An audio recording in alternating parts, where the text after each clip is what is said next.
இது நம் நம்பிக்கையின் நேரம். சங்கீதம் 4ஆம் அதிகாரம் 8ஆம் வசனம்.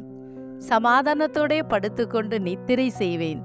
கர்த்தாவே, நீர் ஒருவரே என்னை சுகமாய் தங்க பண்ணுகிறீர். இங்கே சங்கீதக்காரர் சொல்லும் பொழுது, நான் சமாதானத்தோடு படுத்துக்கொண்டு நித்திரை செய்வேன் என்று சொல்லுகிறார்.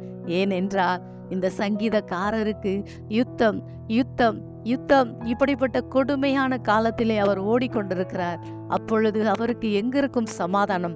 ஆனால் அவர் சொல்லும் பொழுது தேவ சமாதானத்தை சொல்லுகிறார். தேவன் கொடுக்கிற இந்த சமாதானம் எப்படிப்பட்ட சூழ்நிலை ஆனாலும் அது உன் சமாதானத்தை கெடுக்கவே முடியாது.